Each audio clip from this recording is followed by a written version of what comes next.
हर पल की खबर पर हमारी नजर 7 भारत न्यूज के साथ। देखिए, ये जो नोटिफिकेशन दिया गया है, इसके बारे में हमने जवाब दिया है एनडीएमसी के आर्किटेक्ट को।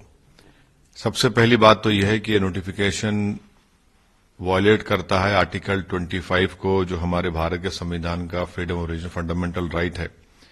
एक हेरिटेज की जगह भी है और एक प्लेस ऑफ वर्शिप है।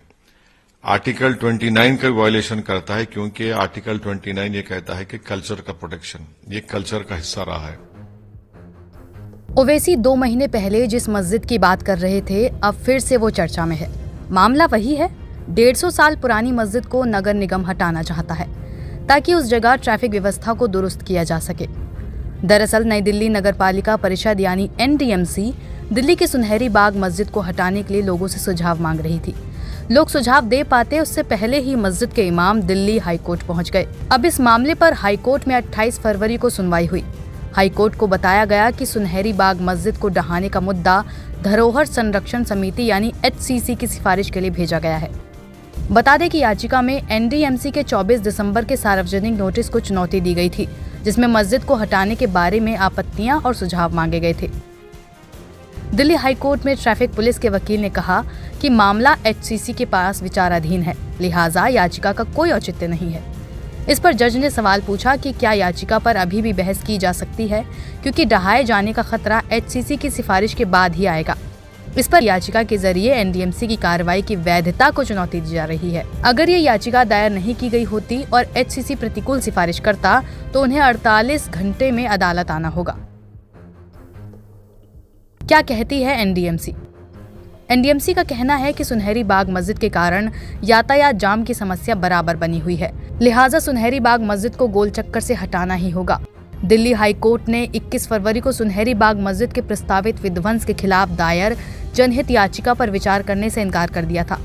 बता दें कि ये मामला एक विशेष समुदाय की धार्मिक भावनाओं से जुड़ा है। साथ ही इस मस्जिद को मुगलों ने बनवाया था, जिससे कई लोग इसे हेरिटेज बताकर संरक्षित करने की मांग करते रहे हैं। दिल्ली में कई धार्मिक स्थलों को इसी कारण तोड़ा गया, लेकिन इस मामले में मुस्लिम नेता लगातार प्रशासन और सरकार पर हमलावर हैं। एक बार फिर ओवैसी का वो बयान सुनिए जिसमें वो प्रशासन को चुनौती देने की बात कर रहे हैं। देखिए, ये जो नोटिफिकेशन दिया गया है, इसके बारे में हमने जवाब दिया है एनडीएमसी के आर्किटेक्ट को।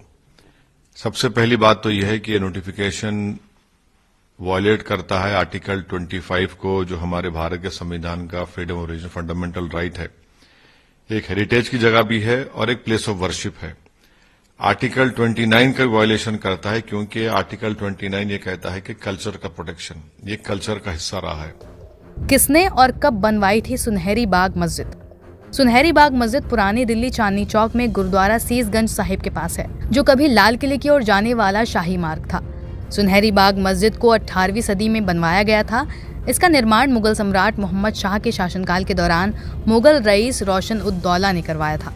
ये मस्जिद रफी मार्ग से उद्योग भवन और रेल भवन के रास्ते साउथ दिल्ली की तरफ जाने वाले रास्ते पर मौजूद है। एक समय तक इस गोल चक्कर को हकीम जी का बाग नाम से पहचाना जाता था। इसी